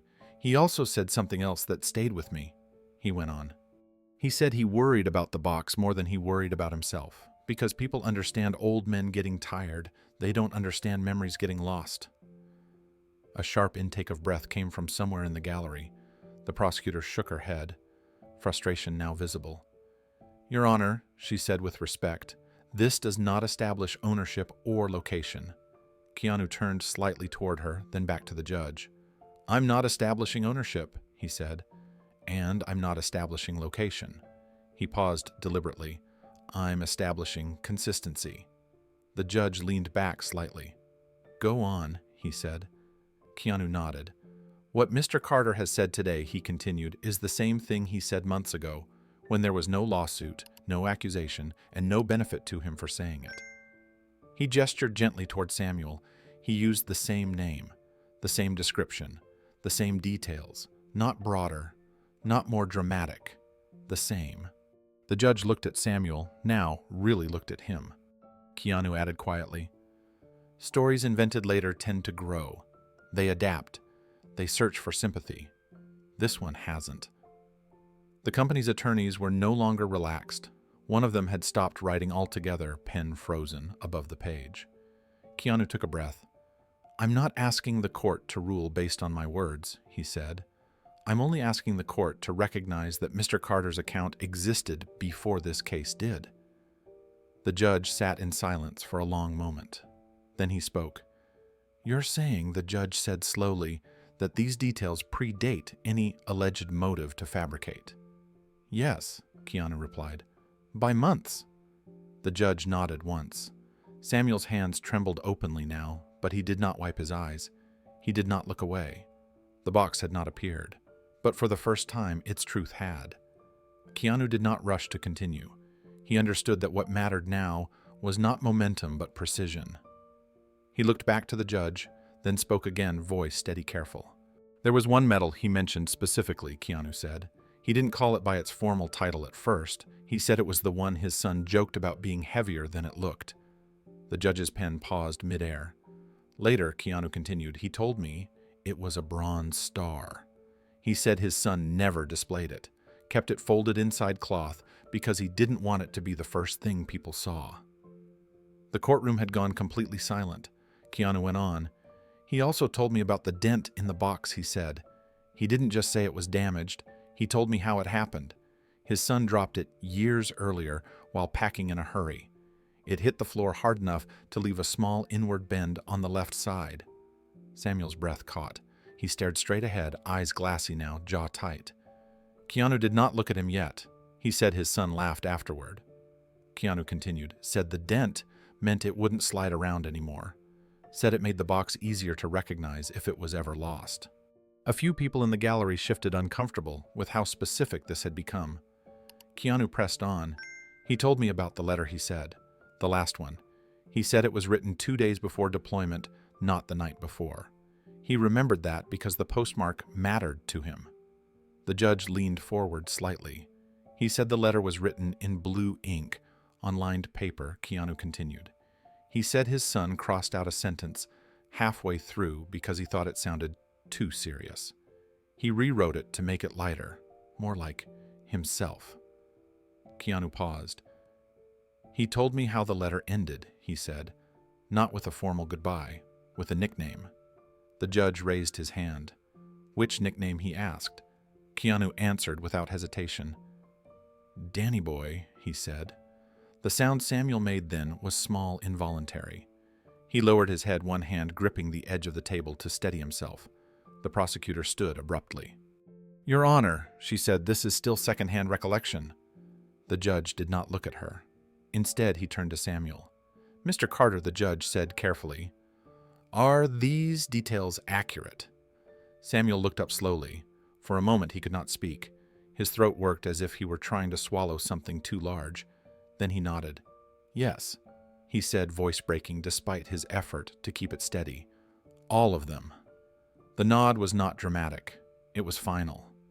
The judge held his gaze for a long second longer, then looked back at Keanu. You're saying the judge said that these exact details were shared with you months before today? Yes, Your Honor, Keanu replied. In passing, without context, without pressure. The judge sat back, absorbing that. The room no longer felt tilted. It felt recalibrated. The judge folded his hands together, resting them on the bench. His expression had changed. Not softened, but sharpened, as if a different kind of attention had been switched on. "Mr. Reeves," he said, "these are unusually specific recollections." "Yes," Keanu replied. "That's why I remember them." The judge nodded slightly, then turned back to Samuel. "Mr. Carter," he said, "when you spoke earlier, you mentioned a box, letters, and medals. You did not provide these details." Samuel shook his head slowly. "I wasn't asked." The answer landed quietly but firmly. The judge exhaled through his nose and glanced at the company's counsel. Their posture had changed as well. Pens moved again faster, now notes rewritten, arguments recalculated. The confidence that had filled the room earlier had thinned. Keanu continued, sensing the moment. "There's one more detail," he said. "Small but telling." The judge looked back to him. "Go on." Keanu nodded once. He said the box made a sound. "If it wasn't wrapped," he explained. "A hollow sound. He didn't like that sound. He said it made it feel like the box was empty, even when it wasn't." Samuel closed his eyes briefly. When he opened them, they were wet, but he did not wipe them. Keanu added, "That's why he wrapped it in an old towel. Not to protect the box, to protect the memory." The courtroom remained silent. The prosecutor stood again, but this time there was hesitation in her movement. "Your Honor," she said, "even if these details are accurate, they do not establish where this box is now." The judge looked at her, then back at Samuel. "That may be true," he said, "but they do establish something else." He turned to Keanu. "They establish that this account did not originate today," the judge said. "Yes," Keanu replied. "That's all I'm saying." The judge nodded slowly. He addressed Samuel again. "Mr. Carter," he said, "did you ever tell anyone else these details before this hearing?" Samuel thought for a moment. "No," he said. "Just him." The judge raised an eyebrow. "You didn't tell your attorneys?" "I don't have one," Samuel said. The words settled heavily in the room. The judge leaned back, eyes moving between the three tables. The corporate team, the empty space where defense counsel might have sat, the old man alone. Specificity, the judge said quietly, almost to himself, is not something people invent easily, especially under pressure. The prosecutor opened her mouth, then closed it again. The judge continued. "When someone fabricates," he said, "details shift. They adapt. They change when challenged." He looked at Samuel. "Yours have not." Samuel's shoulders shook, once, then stilled. The judge turned back to Keanu. "You understand," he said, "that what you've provided does not resolve the legal question before this court?" "I understand," Keanu replied. But the judge continued, "It does raise a serious question about whether all relevant facts have been considered." He paused. "And whether something that exists has been dismissed simply because it was not documented." The courtroom felt different now, not loud, not emotional, but alert. Truth had not arrived shouting. It had arrived quietly, carrying names, dense ink colors, and the weight of memory. And suddenly it was too heavy to ignore. The judge sat in silence for several seconds longer than anyone expected. No one spoke. No one moved. The weight in the room was no longer emotional alone. It had become procedural. Finally, the judge straightened. "This court is not in the business of speculation," he said carefully, "but it is also not permitted to ignore credible inconsistencies." He looked directly at the company's lead attorney. "Counsel," he said, "I am ordering a temporary pause in these proceedings." A flicker of surprise crossed her face before she masked it. "Your Honor," she began. The judge raised a hand. "I am not issuing a ruling at this time," he said. "I am directing a re-examination." The word landed with force. The courtroom stirred, papers shifted, chairs creaked. Samuel lifted his head slowly, not fully understanding yet what was happening, only sensing that something had changed. The judge continued. "The testimony presented today has raised questions regarding the completeness of the company's internal records," he said, "specifically as they relate to personal property removed during the janitorial vendor transition." He turned to the court clerk. I want all storage and facilities logs related to that transition retrieved, he said, including temporary storage surplus holding and unclaimed property records. The clerk nodded already, making notes. The judge then addressed the company's counsel again. You will also provide access to security footage beyond the initial excerpts submitted, he said, not just of the night in question, but of the weeks following Mr. Carter's termination. The attorney hesitated. Your Honor, she said cautiously, that footage was not deemed relevant. The judge's expression hardened slightly. It is now, he replied. The balance in the room shifted again, not dramatically, but decisively. Samuel's hands trembled in his lap. He kept them folded tightly together, afraid to move, afraid to draw attention to himself, afraid that this moment might still slip away. The judge addressed him directly. Mr. Carter, he said, this does not mean the court has reached a conclusion. Samuel nodded. I understand. But the judge added, it does mean the court is obligated to ensure that all facts are accounted for before one is reached. He turned back to the bench. This court will recess for 30 minutes, he said. During that time, I expect compliance with these directives. The gavel struck lightly. The sound echoed differently now, not like an ending, like a door opening. As the courtroom broke into motion, Samuel remained seated. He did not stand right away. He stared at the empty space where the judge had been moments earlier, trying to process what had just occurred. Keanu remained where he was, quiet again, his role finished for the moment. He did not look toward Samuel. He did not offer reassurance.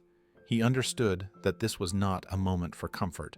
It was a moment for truth to catch up with process. Across the room, the company's legal team moved quickly. Phones were pulled out. Low voices exchanged instructions. The confidence that had once felt effortless now carried an edge of urgency. This was no longer a clean case. It was an investigation.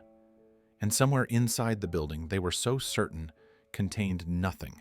Something had been waiting to be found. When the court reconvened, the atmosphere had changed again. The stillness returned, but it was no longer passive. It was charged with anticipation. The judge entered and took his seat without ceremony. Let us proceed, he said. The company's counsel stood, a tablet in her hand now instead of a stack of prepared notes. Her voice was composed, but the ease had left it.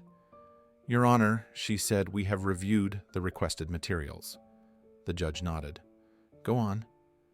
She cleared her throat. During the janitorial vendor transition, she began a number of lockers were cleared by facilities staff. Items deemed unclaimed were cataloged and either discarded or moved to long-term storage pending review. Samuel leaned forward slightly. An inventory list appeared on the screen behind the attorney. Rows of item descriptions scrolled past. Office supplies, clothing, personal effects. Then the list paused. Item 47, the attorney read, one small metal container, unlabeled. Stored pending disposition. A murmur swept through the courtroom. The judge leaned forward sharply. When was this item logged? He asked. Approximately 3 months ago, the attorney replied, shortly after Mr. Carter's termination. And where is it now? The judge asked. The attorney hesitated, then answered, in long-term storage, Your Honor. The silence that followed was absolute. Samuel's breath caught. He did not speak. He did not move. Tears welled in his eyes, but he did not wipe them away. He was afraid that any movement might break the moment. The judge tapped the list once with his pen. Is there any notation regarding the condition of this item? He asked. Yes, the attorney said quietly. The log notes a dent on one side. The sound that left Samuel then was not a sob. It was a release, a sharp involuntary breath, as if something that had been crushing his chest for months had finally shifted. The judge turned toward him. Mr. Carter, he said, does that description match the box you described? Samuel nodded repeatedly, unable to speak at first. Yes, he finally managed. Yes, Your Honor. The judge sat back slowly. The room felt suspended between disbelief and clarity. He addressed the court. This inventory entry directly contradicts the assertion that no such item existed, he said. It also raises serious concerns about the thoroughness of the company's initial disclosures. The company's counsel lowered her gaze. The judge continued. "This court will order immediate retrieval of the item in question," he said, "and a full review of how it was handled." He looked at Samuel once more. "You were not imagining it," the judge said, "and you were not wrong to keep asking." The momentum had fully shifted now. The law had not bent, but it had finally turned its head, and the truth that had waited quietly on a shelf was no longer alone. The courtroom doors opened quietly without announcement. No one needed to be told what was coming. Every head turned instinctively toward the sound, as if the room itself had learned to anticipate meaning. 2 court officers entered, moving carefully, carrying a small plastic evidence container between them. Inside it sat a metal box. It was smaller than most people expected. Not ornate, not impressive, just a simple rectangular container dull with age. Edges worn smooth by time and handling. One side bore a shallow dent, subtle but unmistakable once seen. A faded towel was wrapped loosely around it, frayed threads visible along the edge. Samuel Carter knew it instantly. His breath stopped. His hands lifted slightly from the table, then froze in midair, as if he were afraid to reach too quickly. His eyes locked onto the box, unblinking, as though looking away might make it vanish again. "That's it," he whispered. The judge raised a hand, signaling the officers to stop near the front of the room. The container was set gently on the evidence table, the sound of plastic touching wood unusually loud in the silence. "Mr. Carter," the judge said carefully, "do you recognize this item?" Samuel nodded, unable to speak at first. His throat tightened, emotion pressing upward, but he forced himself to remain still. "Yes," he finally said. "That's my son's box." The judge watched him closely. "You may approach," he said. Samuel stood slowly. His legs felt unsteady, not from weakness, but from the sudden release of tension he had carried for months.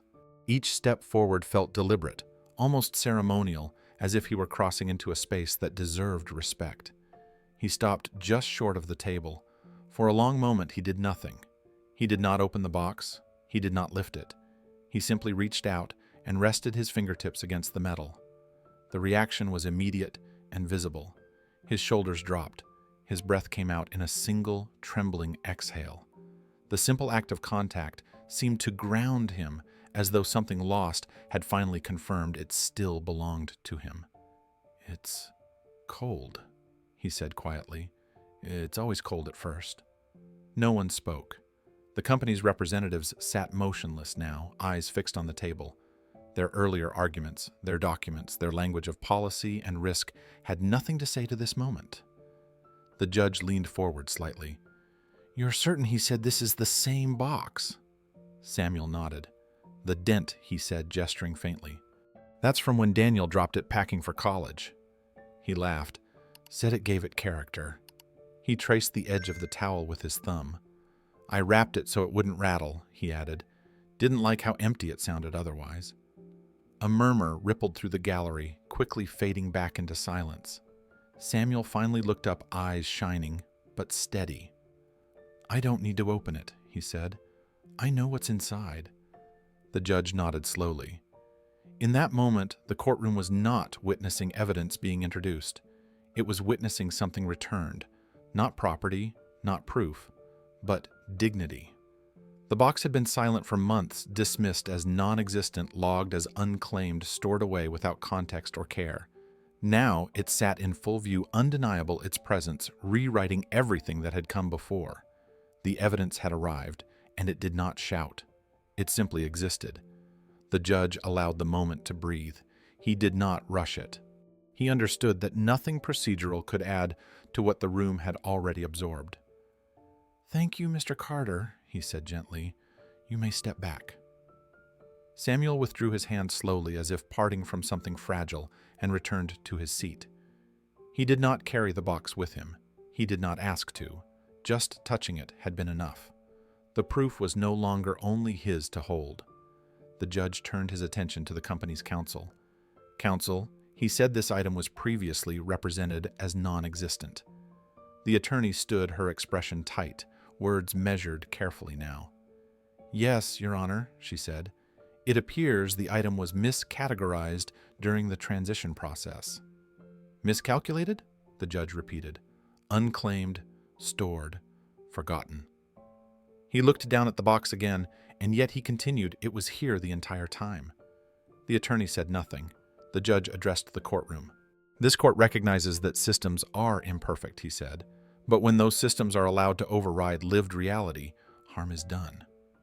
He paused, then added, in this case, harm that did not need to happen.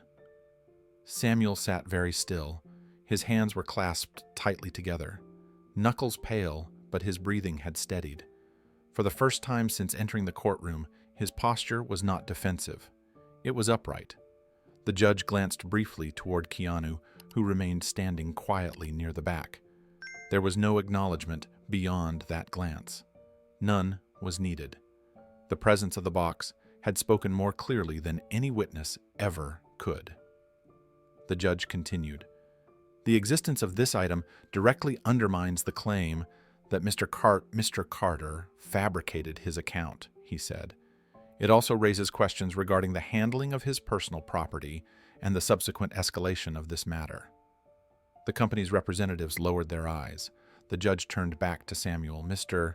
Carter, he said you were not wrong to insist on being heard. Samuel's lips parted slightly. He nodded but did not speak. Words felt unnecessary now. Around them, the courtroom felt transformed. The earlier tension had not vanished, but it had changed shape. What had once been doubt was now clarity. What had once been imbalance was now accountability. The box remained on the evidence table, small and unassuming, yet impossible to ignore. It did not contain just letters and medals. It contained time, memory, a son's handwriting, a father's persistence. And by being present, by existing exactly as described, it had done what no argument could do. It had made the truth unavoidable. The judge straightened his voice, firm again, but different now. This court will proceed accordingly, he said. And for Samuel Carter, that simple sentence meant something he had not dared to expect. He had not come to court to be vindicated. He had come to be believed. Now, at last, he was. The judge did not rush his words. He understood that what he was about to say would not simply end a case. It would correct a record. He looked down once more at the file in front of him, then closed it. This court has now reviewed additional evidence, he said, voice firm, deliberate. Evidence that materially changes the facts as they were previously presented. Samuel Carter sat perfectly still. He did not lean forward. He did not brace himself. He simply listened as he had done all day, as he had done most of his life. The existence of Mr. Carter's personal property, the judge continued, was denied. That denial has been proven inaccurate. The words were not loud. They did not need to be. As a result, the judge said the court finds that the foundation of this action is unsound. The company's counsel shifted, preparing to respond, but the judge raised a hand. Accordingly, he said, all charges related to unlawful entry are dismissed. The sentence landed cleanly, no qualifiers, no hesitation. A breath moved through the room, collective and involuntary. Samuel felt it before he understood it. His chest expanded sharply, as if air had been returned to him after a long deprivation. His hands, still clasped together, loosened without his realizing it. The civil complaint brought by the company, the judge went on, is hereby denied. The lawsuit collapsed in that moment, not with drama, not with argument, simply with authority. The judge looked directly at the company's representatives. This court also acknowledges that Mr. Carter's personal property was mishandled, he said, and that reasonable efforts to resolve this matter were not adequately pursued prior to escalation. One of the attorneys stood. Your Honor, she said carefully, the company regrets. The judge held up his hand again. You may submit a written statement, he said. The record will reflect the findings of this court. The attorney sat back down. Her expression was composed, but the words she had prepared no longer mattered. The judge turned back to Samuel. Mr. Carter, he said, this court recognizes that you were wrongfully characterized in these proceedings. Samuel blinked slowly. You were not trespassing for gain, the judge continued. You were not acting maliciously. You were attempting to recover personal property that should never have been denied to you." Samuel nodded once deeply, as if acknowledging something sacred. "You are free to go," the judge said. The words echoed differently than any others spoken that day. Free. Samuel did not move right away. He seemed almost unsure whether he had permission to stand. Then he did carefully, respectfully, as he had always done. Around him, people began to stir. Papers were gathered. Chairs scraped lightly against the floor. The machinery of the court prepared to move on. But something had changed. Samuel Carter was no longer invisible. His name had been spoken clearly. His truth had been entered into the record. His persistence had been acknowledged not as nuisance, but as necessity.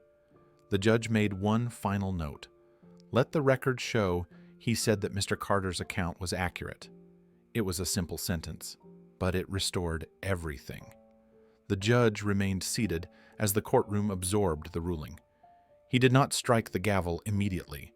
He allowed the weight of the dismissal to settle, understanding that this moment required more than procedure. "There is one further matter," he said. The room quieted again. "This court finds that the escalation of this case was avoidable." The judge continued. "Mr. Carter made repeated reasonable attempts to retrieve his personal property through appropriate channels. Those attempts were ignored." He turned toward the company's table.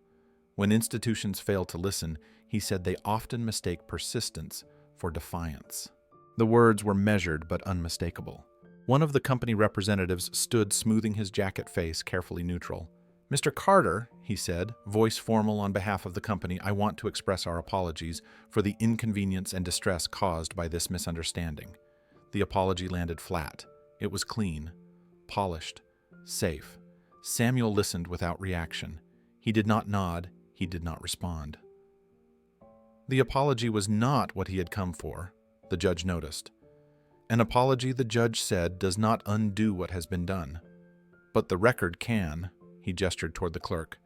"The findings of this court will reflect that Mr. Carter acted in good faith," he said, "and that the company's representations regarding the existence of his property were incorrect." The clerk nodded, typing quickly. Samuel felt a strange sensation then, not relief exactly, something quieter. As if a long argument he had been having with the world had finally ended, not because he won, but because it had been acknowledged as real. He looked once more at the evidence table where the box still sat. For months it had been a question mark, a doubt, a claim that made people uncomfortable. Now it was simply there. The judge addressed Samuel one last time. "You may retrieve your property before you leave today," he said. "Arrangements will be made." Samuel's throat tightened.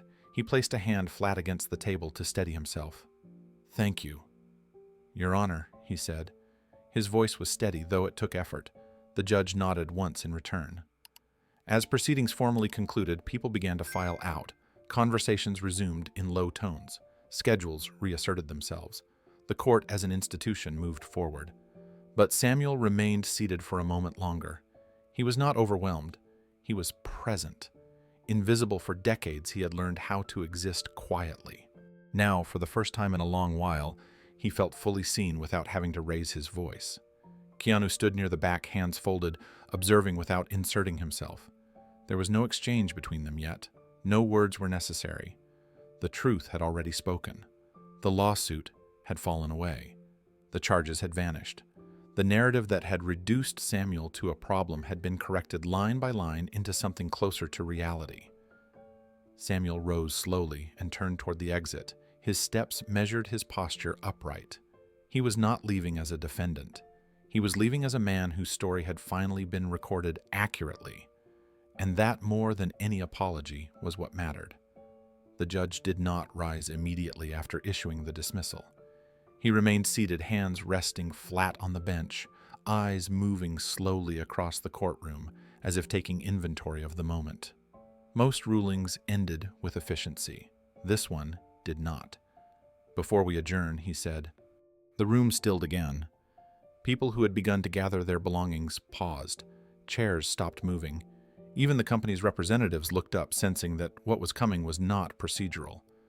The judge turned first toward Samuel Carter. "Mr. Carter," he said, voice firm but measured, This court has addressed the legal questions before it. But courts do not exist only to process statutes. They exist to establish record. Samuel stood instinctively, then stopped himself, unsure whether he was expected to.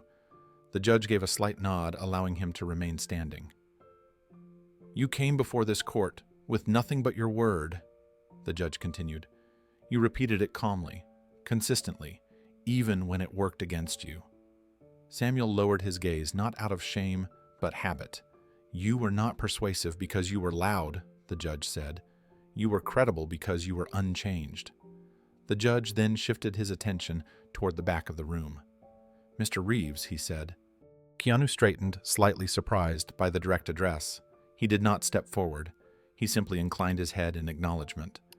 "You were under no obligation to involve yourself," the judge said. "You were not subpoenaed. You were not required to speak." Keanu nodded once. And yet the judge continued, "You recognized something familiar.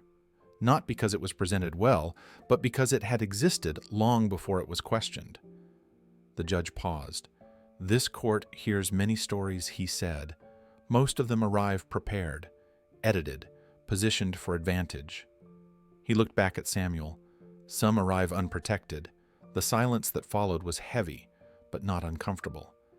It was the kind of silence that felt earned. The judge folded his hands again. "It is important to say this plainly," he said. "Mr. Carter's truth did not become valid today because it was corroborated." Samuel's head lifted. "It became visible," the judge continued, "because someone chose to listen carefully enough to recognize it." The judge's gaze moved between the two men, connecting them without spectacle. "Institutions," he said, "are designed to move efficiently. People are not." He leaned forward slightly, emphasizing the words that followed. "There are truths that only exist when someone is willing to listen." The sentence was not delivered dramatically. It was not softened. It was spoken the way rulings were spoken. Permanent. The effect was immediate. Samuel felt the words settle into him, not as validation, but as recognition. For the first time, the struggle he had endured did not feel like resistance against a wall. It felt like movement through a door. Keanu remained still, absorbing the weight of what had been said without reacting outwardly. He understood that the moment was not about him. The judge continued. "This court will carry that understanding forward," he said. "And it expects those who appear before it to do the same." He picked up his pen, made a final note, and set it down with care. "Court is adjourned," he said. The gavel struck once. Not to end a case, but to mark a truth into record. No one moved when the gavel struck. The sound did not scatter the room the way it usually did. Instead, it held everyone in place as if the air itself needed a moment to adjust. Samuel remained standing. He was not sure why. Perhaps because for most of his life, standing had meant being ready to explain himself, ready to justify his presence. Now, for the first time, he stood without needing to defend anything. The judge gathered his papers slowly, deliberately, then looked up once more. "Mr. Carter," he said, "you may collect your property before leaving. The clerk will assist you." Samuel nodded. His lips parted, but no words came. Gratitude felt too small. Relief felt incomplete. What he felt instead was a quiet steadiness, as if something inside him had finally been set back where it belonged. The judge's gaze shifted briefly to the company's representatives. "This ruling," he said, "will be reflected in the official record. Future proceedings should take note." There was no anger in his voice, no accusation, just clarity. The company's counsel nodded, already gathering documents, their earlier certainty replaced by something closer to restraint. The case had ended, but its lesson would linger longer than any judgment. Keanu remained where he was, hands loosely folded in front of him. He did not seek Samuel's attention. He did not seek acknowledgement from the court. He understood that stepping forward now would only dilute what had already been said. As people began to exit in small clusters, the courtroom felt different from when it had begun that morning. Not quieter, not louder, just changed, as if something essential had been corrected. Samuel finally turned toward the evidence table where the box still rested. For months, it had been reduced to a question mark, a claim that invited skepticism. Now it sat in plain sight, its meaning restored without ceremony. He walked toward it slowly, each step unhurried. The clerk met him halfway, explaining procedures, signatures, logistics. Samuel listened, nodded, followed instructions as he always had. But his attention was fixed on the box. When it was finally placed into his hands, the weight surprised him again. Not because it was heavy, but because it was familiar. The metal was cool. The dent pressed gently against his palm in the exact place he remembered. He did not open it. He did not need to. He held it close, not possessively, but protectively as one would hold something entrusted rather than owned. As Samuel turned toward the exit, he caught Keanu's eye for the first time. There was no dramatic exchange, no embrace, just a brief nod between two men who understood that what mattered had already happened. Keanu returned the nod, then stepped aside, allowing Samuel to pass without obstacle. Outside the courtroom, the hallway buzzed with routine again. Phones rang, voices echoed, life resumed. But for Samuel Carter, something fundamental had shifted. He had entered the courthouse invisible, carrying a truth no one wanted to hear. He was leaving with his truth intact, recorded, acknowledged, and no longer alone. And the judge's words lingered behind him, not as poetry, not as comfort, but as fact. Some truths do not survive on their own. They survive when someone is willing to listen. The hallway outside the courtroom was narrower than Samuel remembered. Or maybe it only felt that way now that the weight he had been carrying was no longer pressing him forward. People moved past him in both directions, voices low, footsteps quick. The courthouse already returning to its ordinary rhythm. Samuel stood near the wall for a moment, the box held carefully against his chest. Not tight, not loose, just close enough to feel its presence. The metal was no longer cold. Or perhaps he had simply adjusted to it. Keanu stepped out a few paces behind him. There was no rush in the way he approached, no urgency. He did not call out Samuel's name. He waited until Samuel turned on his own, as if sensing him there. They faced each other in the quiet space between passing strangers. For a second, neither spoke. Samuel was the first to break the silence. "I didn't expect you to remember," he said. His voice was calm, steady, carrying none of the strain it had held inside the courtroom. Keanu nodded once. "I didn't expect to hear your story again like that." Samuel glanced down at the box, then back up. "I talk about it the same way he said. Didn't know how else to." "That's why I recognized it," Keanu replied. There was no praise in his voice, no attempt to make the moment larger than it was, just honesty. Samuel shifted his weight slightly.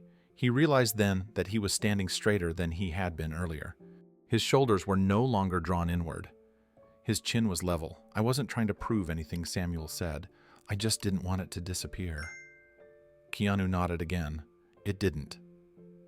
They stood there, two men who had shared a hallway once before, now sharing another. The sounds around them softened, as if the space had narrowed to just the two of them. Keanu spoke again quietly. "You didn't raise your voice in there," he said. That took strength. Samuel considered that for a moment. "I didn't have a louder one," he said. "Just the same one." Keanu smiled faintly, not at the answer, but at the truth of it. "I'm glad you kept it," he said. Samuel looked down at the box again, thumb resting briefly against the dent, without thinking. "So am I," he said. A clerk passed nearby, glancing at them briefly, then moving on. The courthouse did not pause for this conversation. It did not need to. Keanu shifted slightly as if preparing to leave. "I won't keep you," he said. "I just wanted to say I'm glad it was heard." Samuel nodded. "So am I," he repeated, but this time the words carried something different. Not relief, completion. They did not shake hands. They did not exchange numbers. There were no promises made, and somehow that made the moment feel more real. Samuel adjusted the box in his arms, then turned toward the exit. As he walked, Keanu noticed something subtle but unmistakable. Samuel's steps were lighter, not faster, just lighter, as if each one required less effort than the last. Keanu watched him go until the doors at the end of the hall closed behind him. Then he turned the other way, blending back into the flow of the building, carrying nothing with him but the quiet knowledge that sometimes justice did not arrive with applause. Sometimes it arrived with recognition, and that was enough. Outside the courthouse, the air felt different to Samuel. Not warmer, not brighter, just open. He paused on the steps holding the box for a moment as people passed around him, some heading inside, others leaving all wrapped in concerns that had nothing to do with his. He did not feel invisible among them anymore. He felt simply present. He took a slow breath. The city moved as it always had. Cars passed. Voices overlapped. Somewhere someone laughed. Somewhere else someone argued. Life did not rearrange itself to mark what had just happened, and that felt right. Samuel adjusted the strap of his worn bag on his shoulder and began walking. Each step carried him further from the courthouse, further from the room where his story had been weighed and nearly dismissed. The box rested comfortably now, as if it had settled back into its proper place. He could feel the familiar contours through the towel, the dent, the edges, the shape he knew without looking. For months, the box had been something he chased. Something that existed just out of reach, reduced to an argument, a doubt, a liability. Now it was simply what it had always been, a connection. Samuel did not open it. He did not feel the need to check. Trust had returned to him in a quiet way, not through assurances, but through fact. It was there. It existed. It was his. As he reached the sidewalk, Samuel noticed his reflection in a glass storefront. He slowed, surprised by what he saw. He looked the same. Same jacket, same face, same lines around the eyes, but his posture was different. His shoulders were relaxed. His back was straighter. His gaze was forward instead of downward. He realized then how long he had been carrying himself, as if expecting to be pushed aside. That expectation was gone, not because the world had changed, but because one moment of listening had changed how he stood in it. Samuel continued walking, turning a corner, then another, until the courthouse disappeared behind him. The sound of traffic grew louder. The day moved on. Somewhere behind him, files would be closed, records updated, a case marked resolved. But Samuel did not think about that. He thought about going home, about placing the box back on the small table by his chair, about sitting down, maybe making coffee, maybe just resting his hand on the metal for a while. He thought about Daniel, not the uniform, not the ceremony, just Daniel. And as Samuel walked, the truth the judge had spoken echoed quietly in his mind, not as a lesson, not as a slogan, but as something proven. Justice did not always arrive with spectacle. Sometimes it arrived when someone chose to listen long enough for a quiet truth to be heard, and sometimes that was all it needed to be real. When the courthouse doors closed behind Samuel Carter, nothing about the world announced what had changed. Traffic kept moving. People checked their phones. Conversations continued mid-sentence. The day did not pause to acknowledge that a quiet truth had just survived something that almost erased it. And that was the point. Most truths do not arrive with witnesses or headlines. They do not arrive polished or powerful. They arrive carried by people who have learned to speak carefully, because speaking loudly has never helped them. People like Samuel, who spent decades doing work that mattered precisely because no one noticed it. He was not ignored because he was wrong. He was ignored because he did not look like authority. The courtroom that day revealed something uncomfortable and familiar. Systems are designed to hear certain kinds of voices clearly. Confident voices, documented voices, voices backed by titles and policy. Other voices exist outside that structure, speaking softly, repeating themselves, not because they are unsure, but because the truth has not changed. How many people carry stories like that? Stories that never make it into records. Stories that are dismissed as emotional, inconvenient, or unverifiable simply because they are told without power behind them. Stories that remain intact only because the person holding them refuses to let go. Samuel did not win because he argued better. He was heard because someone chose to listen differently. Keanu Reeves did not step forward with influence or demand. He did not speak over anyone. He did not elevate the moment into something performative. He did one thing that rarely feels dramatic until it becomes rare. He remembered. He recognized consistency where others saw repetition. He recognized truth where others saw inconvenience. He recognized a man whose story existed long before it was challenged. That recognition changed the outcome, not because of who Keanu was, but because of what he did. Listening is not passive. It requires effort. It requires patience. It requires the willingness to sit with a story that does not arrive prepared to impress you. Listening means allowing someone else's truth to exist without immediately measuring what it can do for you. And that kind of listening is scarce. In workplaces, in families, in public spaces, in moments when someone repeats themselves and the instinct is to tune out instead of lean in. Samuel's story reminds us that dignity does not ask to be rescued. It asks to be acknowledged. It asks for someone to pause long enough to hear what has already been said. The box did not change. The facts did not change. What changed was the presence of someone willing to recognize that quiet truths do not become less real because they arrive without volume. As you think about this story, consider how many Samuels you may have passed without noticing. The janitor who knows something important. The coworker who repeats the same concern until it sounds easy to ignore.